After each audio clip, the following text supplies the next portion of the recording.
that can be effective in protecting your natural resources.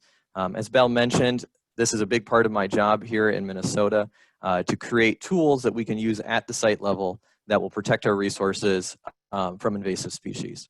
Now, before I get into the presentation, I have a couple things that I'd like to learn about all of you. So there'll be a couple questions here.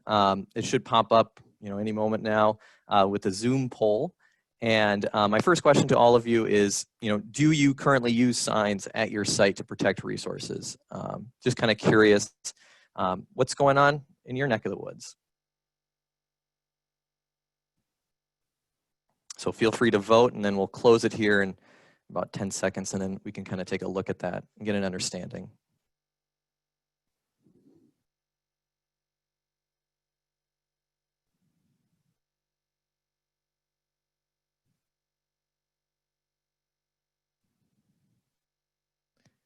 All right, I think we can move on to the next question, Belle, which is, if I can get this to work here. Oops. Do you think people are reading your signs? So you might have signs on your site, but are people actually reading them? What do you think? And answer honestly here. And Forrest, if I can just chime in, and yes. One announcement I forgot to say is if you have a question for Forrest during this presentation, please type it in the chat or question tab at the bottom of your screen, and we'll go through and try to get to as many of those questions at the end. Thank you, Belle. You bet. One thing I will mention about this question is it's a little bit of a trick question, because there's a difference between people reading your signs and then those signs actually being effective. And I'll go into that a little bit more, but research shows that if somebody passes a sign, they're going to read it. The question is, are they going to internalize that and act on that? So, all right, I think we've had enough time on this question, and we'll kind of review the results towards the end there. All right. So the goal of this presentation is that you will all learn how to protect your natural resources from invasive species using interpretive text. If you get that at the end of this presentation, then I've done a good job. That's my hope. But what is interpretive text? I mentioned that right there in the beginning.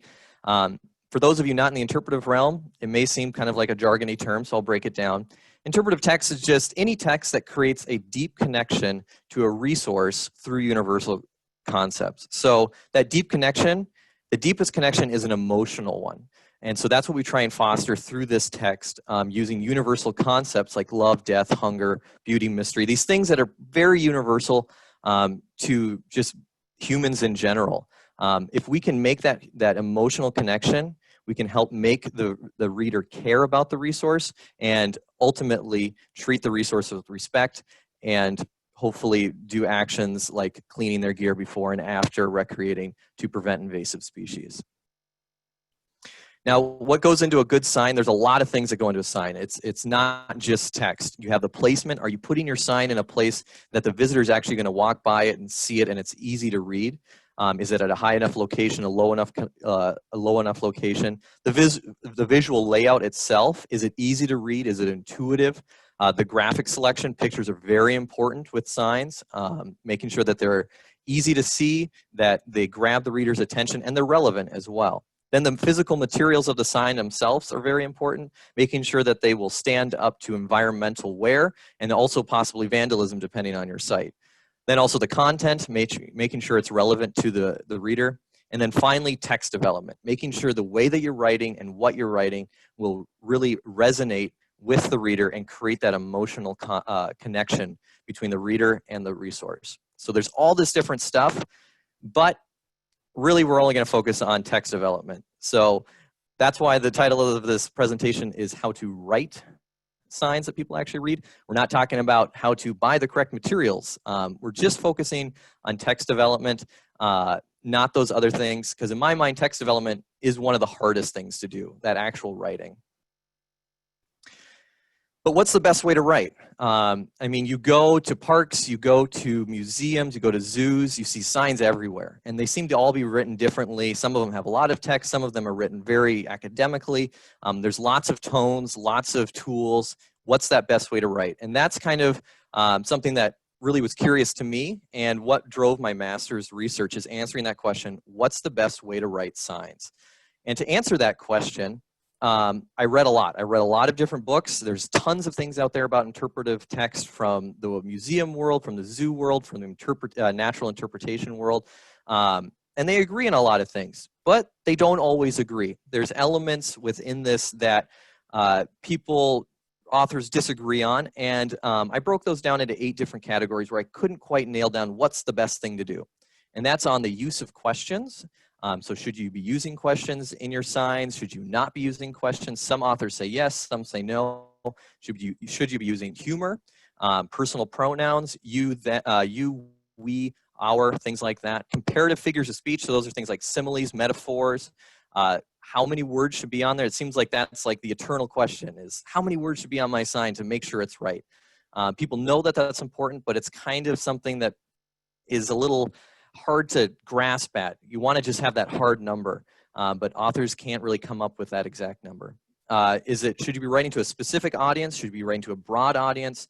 What's the reading level? What's the vocab level? And then what kind of evaluation should you be using on your sign? So these 8 different elements are places where I found disagreement in the literature, and I couldn't find an answer in terms of what the best way to write in these topics was. And so I figured, if the authors that have currently written books can't figure it out, well, there's got to be experts out there, people that do this day in, day out. And it's called the Certified Interpretive Planners. Maybe some of you on this call are a CIP and got this email asking for you to take a survey. But what these people are is they're certified by the National Association of Interpretation.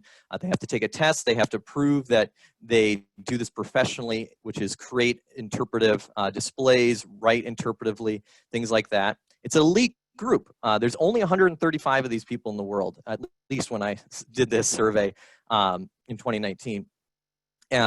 They come from a wide variety of organizations, private, public. So here's kind of you can see some of the icons and logos for those organizations, from Split Rock, a very popular exhibit shop, to the U.S. Forest Service and museums and city parks. You can find CIPs at pretty much any level of the interpretive world, and also you can find them around the world. So that was the target audience for this survey. To develop the survey, we first pre-tested it on 12 individuals that have experience in interpretation but weren't CIPs themselves. So professors, frontline interpreters, you can think like naturalists, and people that are in that kind of world but don't have that CIP certification. So we created the survey with them, and then we sent that survey to all 135 certified interpretive planners. We got a response rate of 45, which we felt pretty good about considering there's only 135 CIPs and it's an online survey. They responded to those questions. We gathered the results from that, and we found where there was consensus, and we found the themes in terms of where they agreed on those 8 different topics. We sent those themes back to them in a second round survey, asking them to affirm that they agreed with these themes and the results of that first round. So it's kind of like, it's like a really modified Delphi. I wouldn't even really call it a Delphi, but it's just that 2 rounds, the second round confirming the results that we gathered from the first round, to truly try and solidify that we're getting consensus here on what the best way to write is, according to these experts. And so from this whole thing, we developed 12 different recommendations on how to write the best signs that people will actually read when it comes to these 8 areas that are kind of contentious in the literature. And so I'm going to run through those 12 best practices for an interpretive text. All right, so the first one is questions. Should you use questions into your text? It's a hard one. Some people say yes, some people say no, and I'm going to give a kind of nuanced answer here. The answer is yes, you should use questions. This is one of the areas that the most agreement between the experts, where there was the most agreement between the experts. Generally speaking, you want to use questions. They're very engaging. Just having that question mark makes people want to read that text. However, you can lose your reader very, very quickly if that question isn't sincere. So what does that mean, a question that isn't sincere? So I have right here in the example, I have this one where it's like, how Mexican? That's not a sincere question. Nobody's asking that question. It's not related to anything. It's like they took a heading and they stuck a question mark on it. That's not a sincere question. It may engage the reader because they're like, what does this even mean? But it's not authentic engagement. It's not creating that emotional connection. It's not driving that reader to read what's underneath it. Another big thing with questions, make sure you're answering that question immediately after it. So if your heading is a question, make sure what immediately follows that in that body text is something that makes that reader realize why that question was asked or answers the question directly.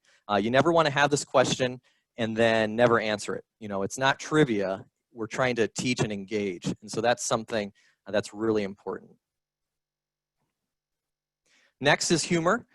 Humor is very tricky. I think that most of us know that it's not something that's universal. Sometimes the funniest jokes for us just won't land on other people. However, it can be very engaging. If you do it well, it can really land well and engage the audience. It's something that's kind of an emotional concept within itself, humor. But because of that, if you're in a place where you're writing a joke for a specific community, so let's say you're in an area and you're writing a joke for a sign for equestrian users, somebody that isn't in that equestrian community probably not going to get that joke, and the entire sign is now turned off for them. They're like, I didn't get it. I'm not going to read the rest of it. And so it's really difficult. And it's very important to make sure your humor is kind. You want to make sure that it's not disparaging anyone. So generally you want to stay a little safe on the humor. And especially if you're in an area where there's a substantial population of people that are walking by that sign that are non-native English speakers, humor can be very difficult. Here in this image, I have this sign about gorilla noses, and that heading, it's a question. I wouldn't say it's necessarily a genuine question, but it's more about the humor than the actual question. So it's who knows. Now, somebody that may not be a native English speaker, they may not be able to connect the pronunciation of nose to who knows, like who, K-N-O-W, knows. And it might just be lost on them. But I'd say I'd give them a pass on this because it's still ultimately saying it's about gorilla noses. I don't think it's too far off the mark. It's not very distracting. So humor is very, very difficult to do well, but when it is done well, you can do it. But generally, I personally, in my signs, avoid humor. Part of that's just, it's not a government tone, especially when you're talking about a serious topic like invasive species. You want to kind of dance around that informal tone. You want to not go too far where it almost seems like a joke. Next is pronouns. So using personal pronouns like you, we, us, and our, very important. Use them all the time. This is not the time for academic writing. You want to be engaging your audience, and one of the best and easiest ways to do that is simply putting them into the text. So saying you, talking directly to the user, because when you think about it, a lot of times these signs, they're acting like a park ranger on the trail, right? So imagine that this sign is a park ranger on the trail trying to educate a trail user. That park ranger is not going to be talking academically. They're going to be talking, trying to relate to the visitor with a conversation. Your sign should be doing something very similar. And so using you, we, us, our can be very effective, very easy. And what you'll find later on is it keeps your text active, which is very important. However, I want to give you a little bit of a warning about personal pronouns. Using things like us and we in the wrong context can really be bad. So when you're talking about something and it may seem universal to you, it may not be universal to us. So when you're lumping everyone in and you're saying it is our responsibility or we can do this, there are people that may not identify with that group with you or we or us, and that's going to turn them off. And you could end up with a situation where it's, it's almost sparking a negative emotion. You never want your signs to be sparking negative emotions. Here I have an example from an interpretive sign at, I believe it's a waterfall in Washington I visited. I take pictures of signs everywhere I go. And if you look, here's a sign about stewardship and about how to treat the falls correctly and, trying to protect the resource. And the heading right there is a waterfall for the people. And so it's trying to say like we, us, bring people in. They don't exactly use a personal pronoun in that heading. However, it's implied, and then it's, as you can see, it's mentioned in the subheading. And somebody kind of wrote in there white people, for the white people. And I think right there, that's evaluation, right? You're getting immediate evaluation saying, well, I did something wrong here. And for every person, for that person that did that and actually went and vandalized the sign, there's probably a bunch of other people that had that same thought but did not did not write it in and give you the evaluation that you didn't get when you were developing this sign. So just a note of caution when you're using we and us. So you're not boxing people into a group that they don't identify with and then ultimately just turning them off to the entire message. Next is, those comparative figures of speech like similes and metaphors. These are kind of like humor and questions where if done well, they can be effective, but it's really hard to do well. And it's also another thing where if you have a large population of non-native English speakers that are going to be engaging with your sign, this is not the route you want to go down. I think a lot of people, especially in English class, it's hammered into you. You want to be using these figures of speech like alliterations, similes, and things like that. Not always the best thing in a sign. You want to be clear and concise, and it can distract from your overall message. So here I have two different examples of these figures of speech, and they may seem very effective just reading them, but I'm going to walk you through why they're not as effective as you would think. So here's one that says, the beaver's teeth are like a carpenter's chisel. Kind of, visually it makes sense, I guess. But when you think about it, a carpenter's chisel, is that really what the beaver's teeth are doing?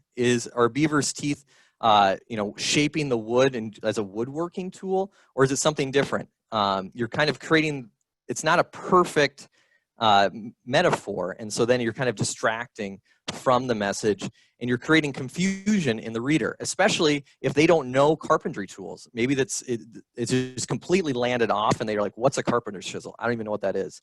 Then you've just landed way off. Or if it's somebody that really knows carpentry tools, they're like, well, a carpenter's chisel isn't anything like a beaver's tooth. And so these bringing a foreign concept and relating it to a concrete concept can be very dangerous, and it's you need to be careful. And then I have another example here. The internal plumbing system of an active volcano works just like a pressure cooker and an agitated bottle of champagne. You're trying to get that imagery. I can see what the writer's trying to do. However, you've got three different concepts trying to relate to a single concept. You're creating imagery of a champagne bottle, plumbing, pressure cooker, and it's ultimately all kind of distracting and removing the visitor from the resource even further. And it's also assuming that reader is intimately related to those three different things, which is very, I would not say something that you can take for granted.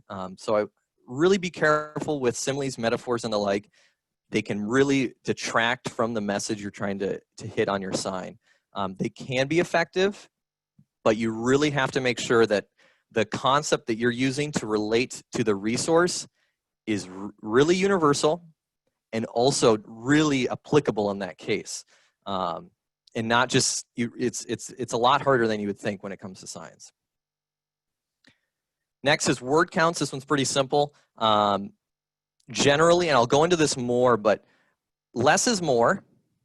When it comes to wayside panels, which is the thing that we really use a lot in the natural resource world, about 150 words. That's kind of where you want to hit. That's not a hard and fast rule, though. And then for single signs where it's covering one single topic and it's just a 12 by 18, less than 40 words for sure. You want to try and keep those as little as possible. Then audiences. You want to write for the broadest audience ever. And I've taken a lot of interpretation classes for personal interpretation back when I was a park ranger. And they were always like, you want to be specific with your audience. You want to try and identify, the socioeconomic background of them and really relate to them the best you can. When these interpretive writers, these CIPs, overwhelmingly kind of rejected that.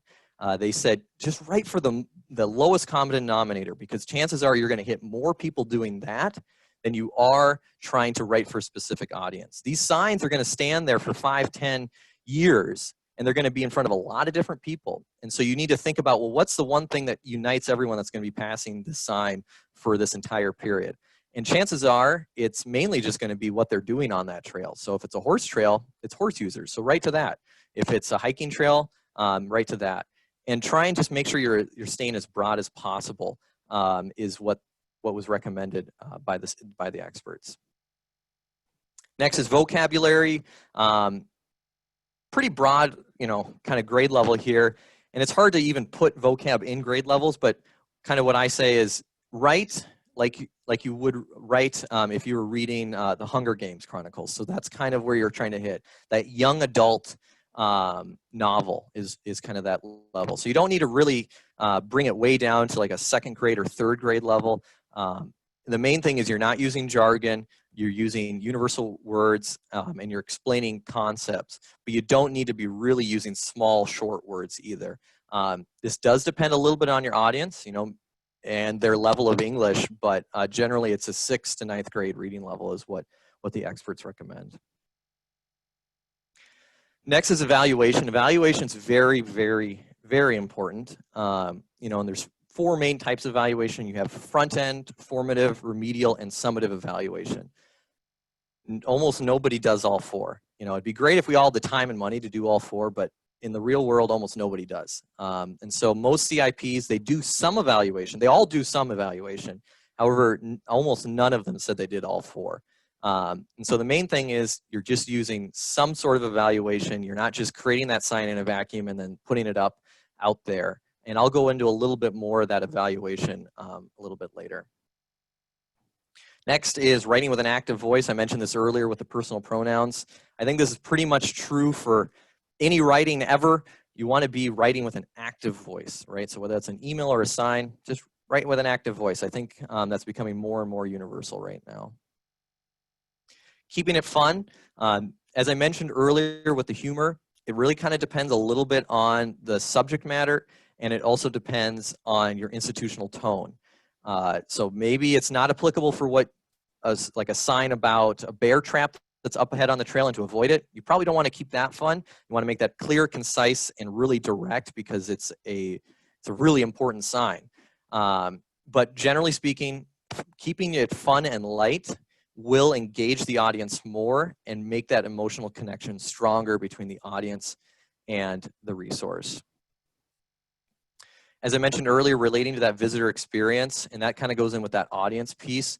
So it's really, really important to be always relating to the experience of the visitor. And that's very different than relating to, that visitor's experience at home or experience as a child or something like that. This is more about relating with the visitor's experience in that moment at that sign. So what is that visitor intaking when they're reading that sign? I think that's very important. And so that's why it isn't always the case where you can develop a sign for one site, for one park, and then just simply apply it to every other site across the state. It really does vary depending on that site because maybe you have a sign and it's right next to, a large gravel pit or something and there's invasives everywhere. Well, the context of your sign is going to be different than if you're in a pristine location and without any invasives. So thinking about that, the experience of that visitor in that moment and their surroundings as they're reading that, engaging with that sign is very, very important.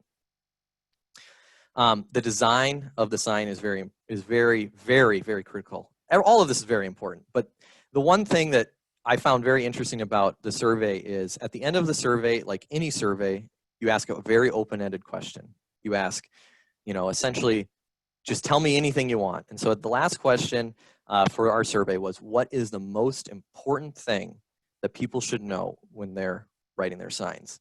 And everything in this survey is about text and text development and writing. But the number one thing that these people said was that it needs to be visually attractive. You can have the most beautiful text that's super engaging, but if that sign doesn't look good, no one's going to read it.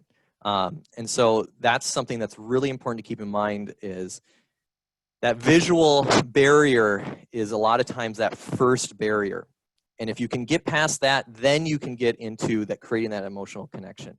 So if you have a sign where it just looks like a wall of text and there's lots of little tiny pictures, I'm sorry if anyone here created the Civil War in the Putnam County microcosm sign, but I think this is kind of an example of not a super great sign.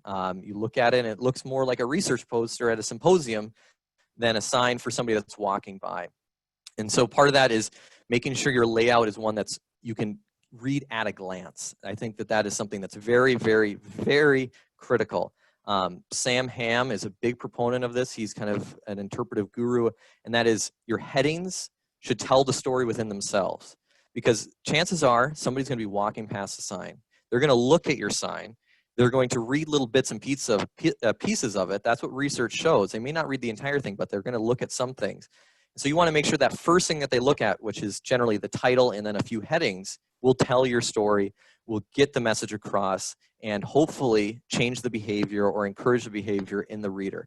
And so with this example here, you can see there's no real headings. Your eyes don't know where to go first. And so making sure that you're telling the eyes where to go, and that where the eyes go first in that first 5 seconds, they're getting a piece of that important message. That's very critical. So here's the 12 recommendations all at once. So if you want to screen grab it, you can. You know, trying to think about my audience here a little bit. So you can grab it now. And then from here, you know, I've talked about these fairly abstractly. I've talked about these recommendations that experts have given us, but how are they actually applied? Are they realistic? That's what I'm about to go into now, talking about how you can use these 12 different recommendations at your site. And so last year we tried to do this, or we did do this at Sand Dune State Forest, which is a state forest here in Minnesota, not very far from the metropolitan area. So it gets a fair amount of users, at least we think. It's primarily hiking, camping, and horseback users. And so you can kind of see a map there. It also abuts a national wildlife refuge, very beautiful place. I certainly would recommend visiting if you're ever in the cities. The first step for us was to getting to know our visitor better. And so that kind of goes back to understanding your visitor's experience. Our forestry division does not have a visitor use program. It does not have a recreation program that really understands the trends, the uses, and the data of our visitors at our site. Many other places do, and so if you already have that data and you already have an understanding of your visitor, you don't have to do this, but we did. So what we did is along the trails, we set up these little, it kind of looks like an electrical box because it is. Inside is an infrared trail counter, so it counts the amount of people that cross it. So we have an idea of where are the trails that people use the most. And then we also set up monitoring sites where we would stand out there and just watch people. What are they doing? And kind of understanding their behavior better and how they're interacting with the site. And now in our future sites, I just thought I'd mention this because we found that this is something that's way easier. We set up trail cameras now. We don't stand out there and watch people all day long. Trail cameras are way easier and you get a lot more data from them as well, we've found. And so that gives us an idea of what people are doing, where they're doing it, and how much they're doing it. So we know where to put these signs and how to place them so that they're actually engaging people, so that they're hitting the places where people are walking by. And that kind of goes back to that placement and some of those other things that I mentioned earlier on that weren't part of the 12 recommendations, but are still very important. So we gathered all that data, and then we identified our goals. We determined that we had two broad audiences. One was hikers, one was horseback riders. Our goal for the hikers was that they would clean their gear before and after hiking. And then for our goal for the horseback riders was the same, but with the addition of them using certified forage. In Minnesota, we do not have a requirement that equestrian users use certified forage in forestry areas. However, we are starting to make that an encouragement, so more of an educational piece that we're encouraging. And so that was another goal we wanted to hit with our equestrian signs. And so I'll show you a little bit of how we drafted our equestrian signs. You know, this is first draft, and so the first one we use active voice. We made sure that it had an at-a-glance layout, so that's where you have these headings, where if you just read the headings, you would get the message that we're trying to convey, which is clean your gear before and after using, and then also using that certified forage. That was the two messages for these signs. We wanted people to get just at a glance. If they had 5 seconds to just look at the sign, we had hoped that people would have gotten that. As you can see, we're using personal pronouns, we're using questions, and we're focused on the visitor and their actions in that space. So we're not asking them to do anything that they wouldn't be able to do there. These signs will be placed at a trailhead where people are trailering, or at the campground where people have time to actually do things like clean their animals. Then we did some front-end evaluation. So obviously the best front-end evaluation is you go to your plotter, you print out these signs. 12 by 18 is what the dimensions we had. You can laminate them, or you just keep them the size off the keep them the same off the plotter. Then you take them to the trailhead where you're going to be putting them, and you set them up, and then you wait for visitors that would actually be reading these signs to interact with them. And you observe, well, how are they interacting with them? Are they stopping and reading them? Do they look upset? Are they doing what the sign's asking? And then also you go up and you interview them. Very unstructured interview, asking them a few questions, always very open-ended to get their ideas about the sign so you can figure out how to make it better. That's the gold standard. It's not always the easiest thing to do. So the better one is you use those same mock-ups, but you don't go to the site necessarily. You just find an audience that's really similar. So maybe you have a horse group, an equestrian group that you have a good relationship with, and it's easy for you to send them the sign and get their comments. Or you can go to a different park that you know gets a lot of use, so you don't need to stand out there as long because you can get much more observation. You go there and you set up the sign. And then, you know, at the very least, what you should be doing is just sending the sign out to as many people as you can and getting their feedback. So that can be, you know, over email, and trying to hit, you know, a similar audience. So maybe if you have a coworker that, you know, is a hiker, send it to them. If you have a coworker that is a backpacker, send it to them if the sign's about backpacking. Trying to get as close to that audience as possible, but the main thing is you're just getting as many ideas back as possible to improve that sign. What we did is we just did the good. For us, it wasn't feasible to do actual mock-ups and observations in the space. We didn't have the time. Also, we found through that step one, we were learning about our visitors, there weren't a lot of visitors to sand dunes. So we would have, if we stood out there for 8 hours, we probably would have gotten 2 or 3 people unless there was an event. And so we just sent it out to a family, coworkers, and some other people that we knew would give us good feedback. And we got back those evaluations and comments electronically. Some examples of good feedback questions that you may want to be using when you're doing this front-end evaluation. This can be either through an online questionnaire, just through an email asking them to talk about these things, or at the site interviewing the user. One of my favorite things to ask is, what is the first thing you see when you look at the sign? That tells you so much. It tells you what somebody just casually walking by the sign and glancing at it is going to get from that sign, which is really powerful. Sometimes I've asked this question and you get the weirdest answers. It's like, oh, I saw that number 100 buried in the text when you had this beautiful picture. It's like, why didn't you look at the picture first? It gives you a really good, real idea of what people are seeing first, and therefore what there may be the only thing that they take away. And so you want to make sure the only thing, if the only thing they take away from that sign, the first thing that they see, you want to make sure that's related to your goal of that sign. You can also ask them to read the sign and tell you what they're thinking. That tells you how long it's taking them to get the message from the sign. Anything over a minute's too long, in my opinion. If it's taking them over a minute to get the message that you're trying to convey in that sign, you need to go back, maybe redo your headings, redo your layout to make it easier to get your message right off the bat. Also things like, did you learn anything? Are you likely to do the thing that the sign is asking? Why or why not? It's good to have these kind of semi-structured questions to guide the evaluations. You're getting helpful stuff back. If you just say, well, what do you think of the sign? Chances are you're going to get things that aren't super helpful for you. And then always end your questionnaire with something that's open-ended so you can get anything that's kind of still percolating in the mind of your user. You get that out and you get that so you can use it essentially. So then when you revise based off the drafts, so here's our little 3-step revisions. We started off on the left, ended up with the right. You can see that throughout we still kept the questions, we still kept the personal pronouns, and we still kept the word count very low. And so that kind of gives you an idea of where we're going. After that, you install the signs, but you're not done yet. You still want to check in every once in a while, maybe take a lunch break out at the site and watch people interact with the sign, take notes, see if they're doing what the sign is asking.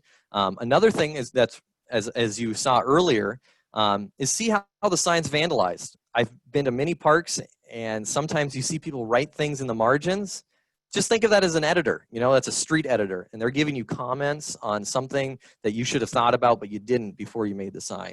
So it's good to check in, make sure that sign's still doing its job.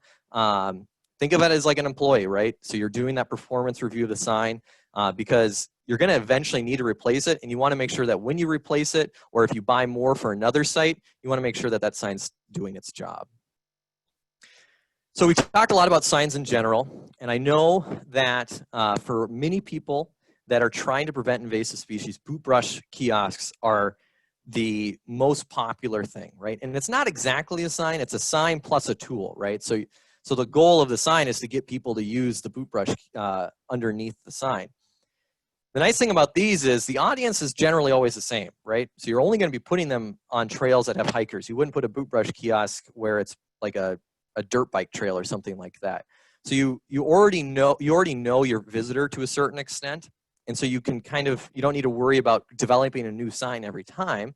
The only exception I'm going to have to this is if your site is a place where you have a lot of different languages being spoken by your visitor, you may want to consider having a custom sign to address that.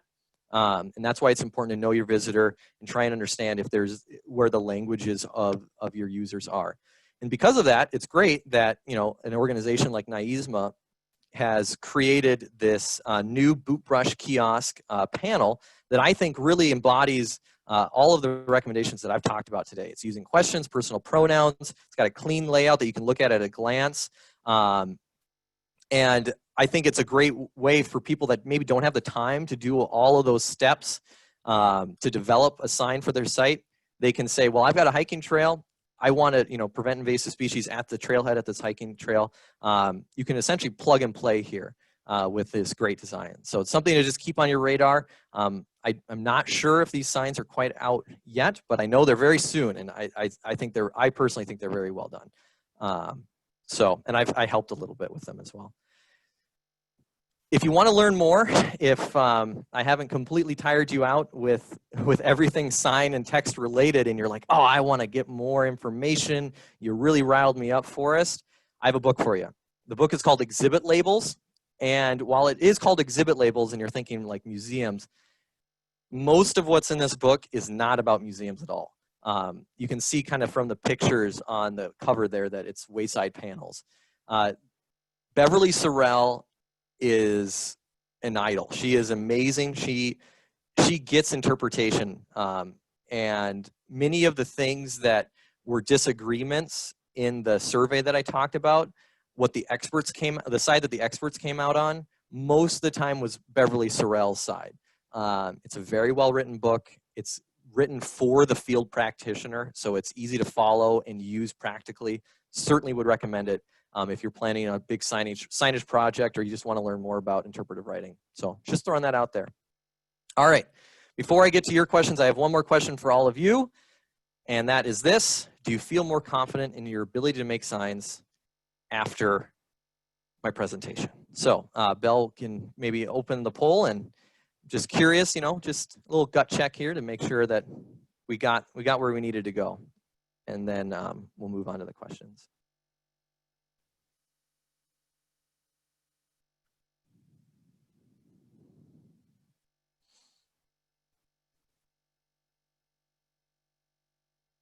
All right, I feel like that's probably enough time to answer yes or no, so we can close that out and move to questions. And I will stop presenting as well. Super, thanks, Forrest. That was an excellent presentation. I'm going to put up our other slide here. Let's see. Yes, I'm going to share that screen. Okay, so first a comment. It occurred to me as you were speaking, Forrest, that these signs are really a form of relationship building between the agency that's placing the sign out there and their customer, their participants in these beautiful natural areas. And a lot of the things that you say, that a lot of your points, your guidance, the 12 points, asking questions, use kind humor. I mean, all of them really are the same things that people who are really good at having conversations and building relationships do. And so it just occurred to me like this, it makes so much sense, your guidelines. So just a little comment there. All right, we're going to go to our questions. First one is,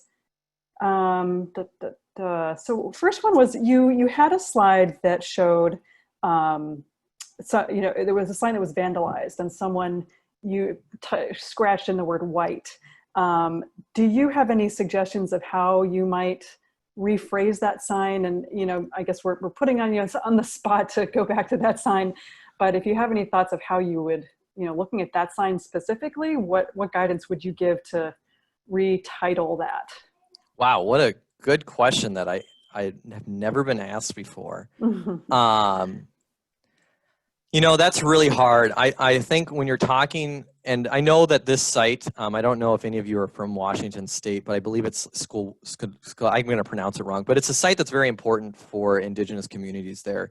And I think whenever you're making signs that are in areas or talking about resources where Indigenous communities are present and part of the table, and they should be part of the table, you really should be engaging them pretty much step one. I didn't put that in there because it's not always applicable, you know, but I'd say especially for a lot of our sites in Minnesota, it's something that we strive to do, is trying to engage those Indigenous communities early on. I don't know, maybe they tried to do this with this sign, you know, a waterfall for the people. It's a tough one, and I'm sorry for copping out, but I don't think I can come up with an answer for that off the fly. I don't think I'm necessarily the right person to come up with an answer for that either.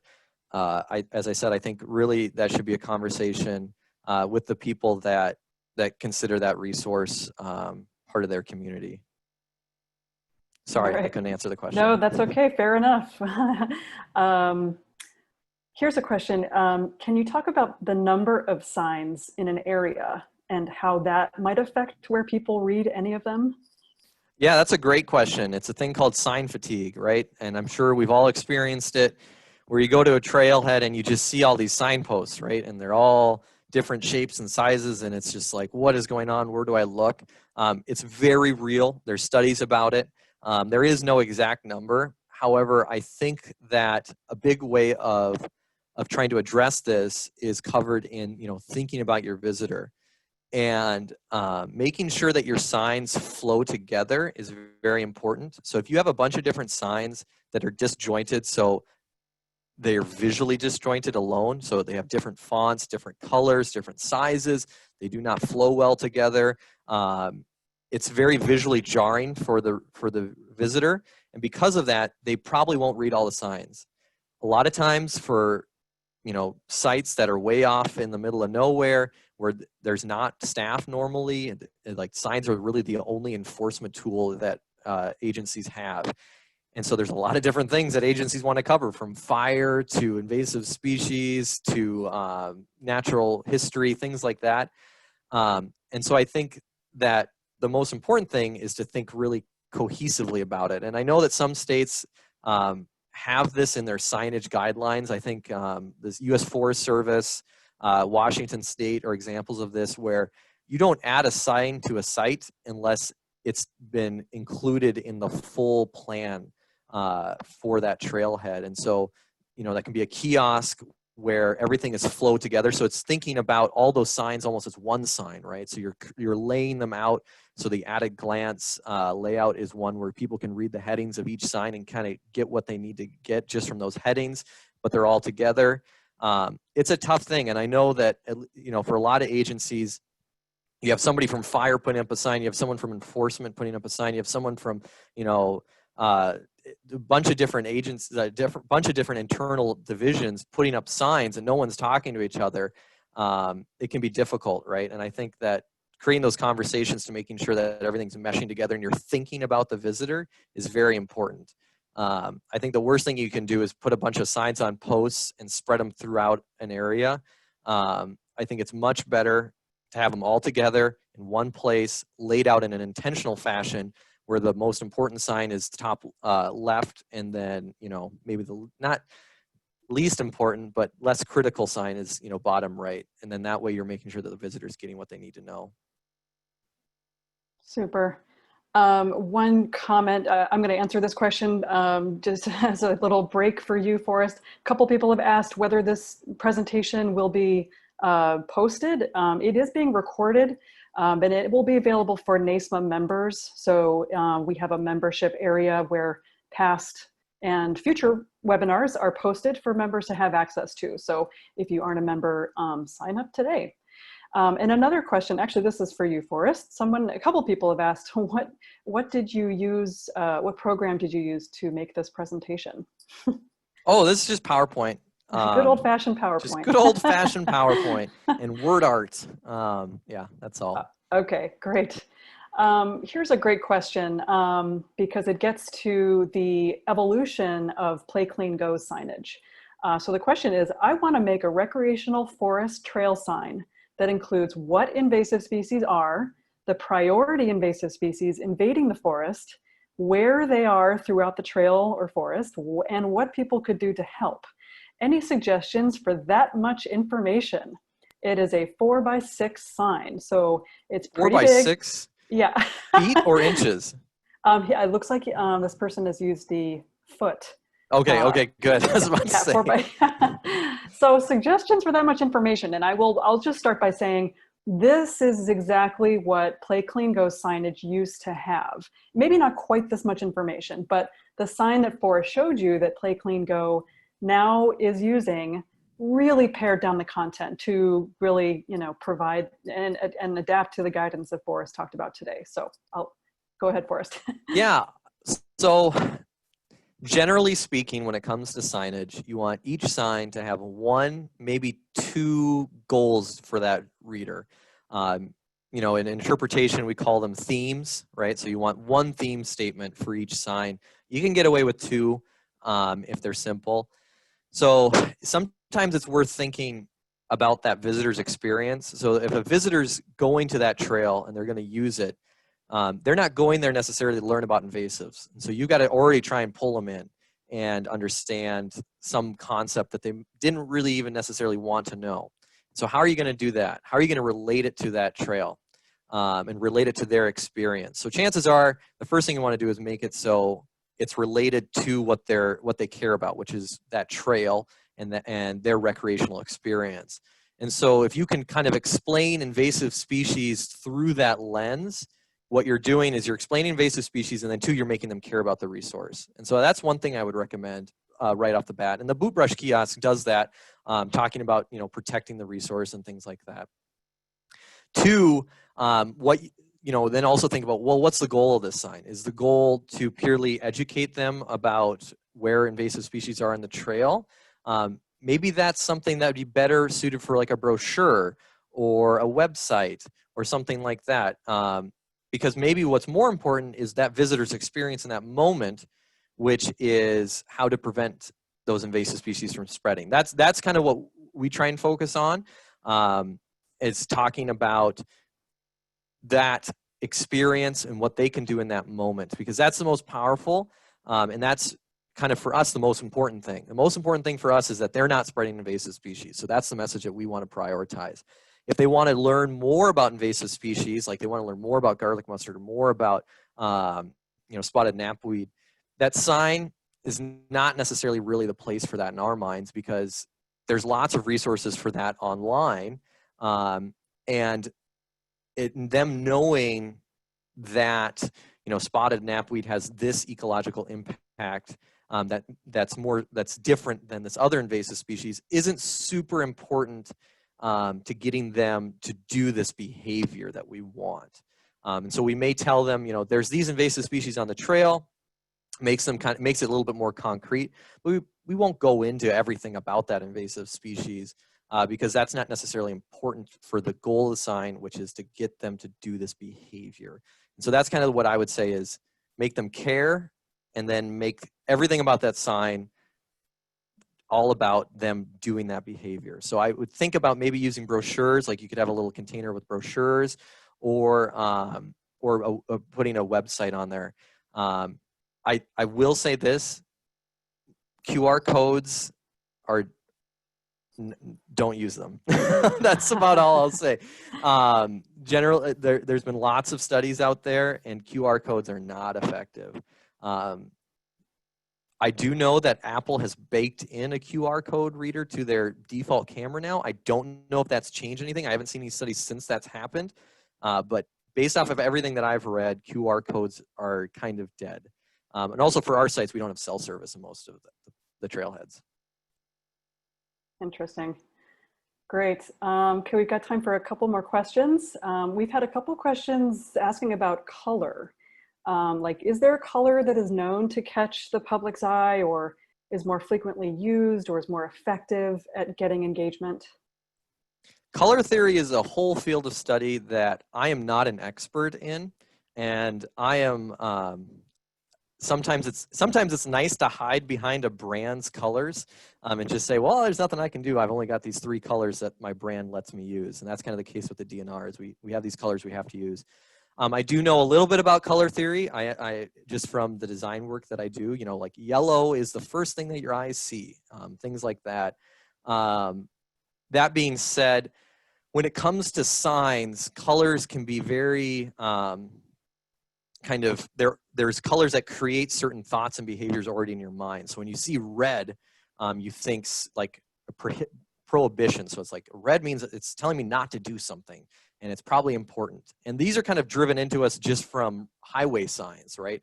The National Highway Association Safety Traffic Control Manual, or whatever it is, they've had the same colors for signs for decades.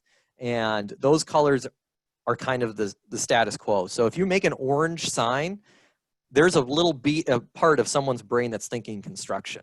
If you make a red sign, there's a little part of somebody's brain that's thinking stop. If you make a green sign, it's, you know, information, things like that.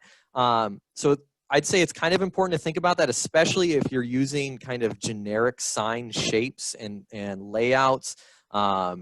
It's very important to think about those colors in context of those highway signs to make sure that your messaging is kind of matches that.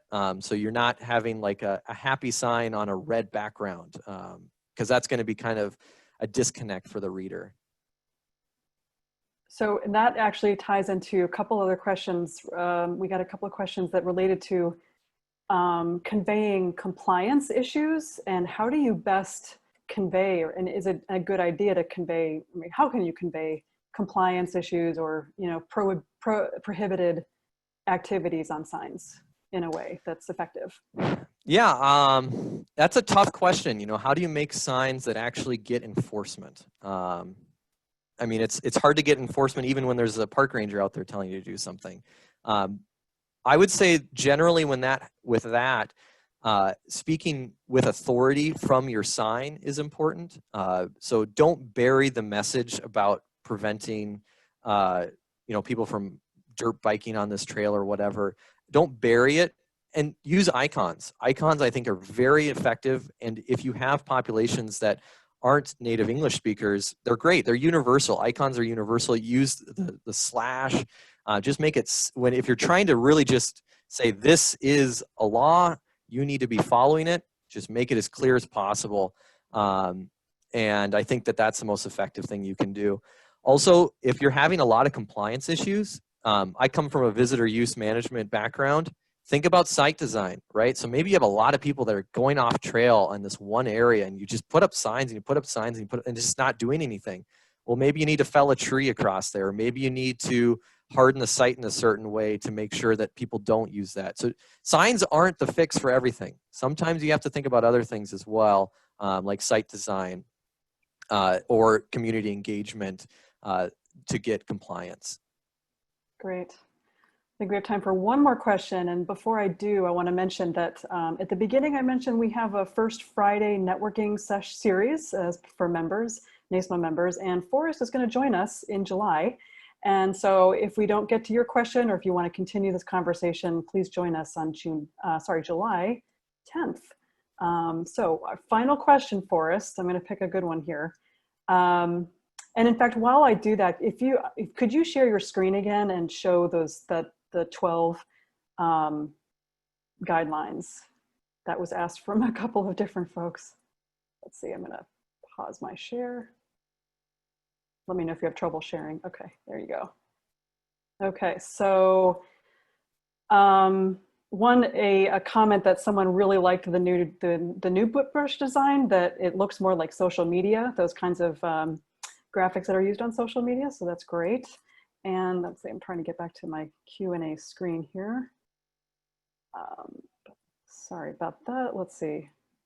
Okay.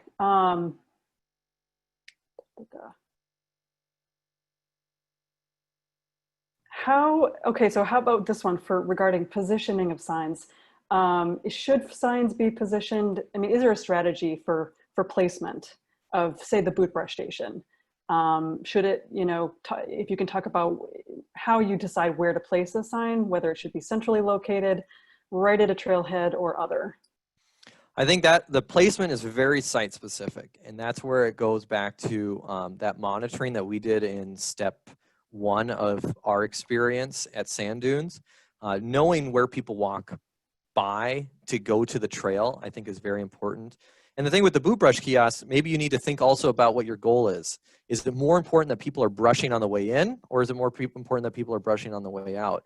Hopefully they're doing both, but maybe the way that your site is designed makes it more conducive to placing it so people see it on the way out and that they'll brush there. Generally, you just want to place signs at a choke point where everyone's going to walk by them. That's kind of the main thing that I would say is that's like the easy way to think about it. Well, is there a place where everyone's going to be walking by this? That's where you want to put it. Another thing to always be very conscious of with sign placement is accessibility. Make sure you're not putting it too high or putting it too low for people with different abilities to read or use the sign. I think that that's something that's very key, very important, and so just being conscious of that as well, because that should always be number 1 as well. And also, after you put up the sign, go out there and just hang out there for an hour and see if it's working. Are people walking by it and things like that? Because you can always move a sign.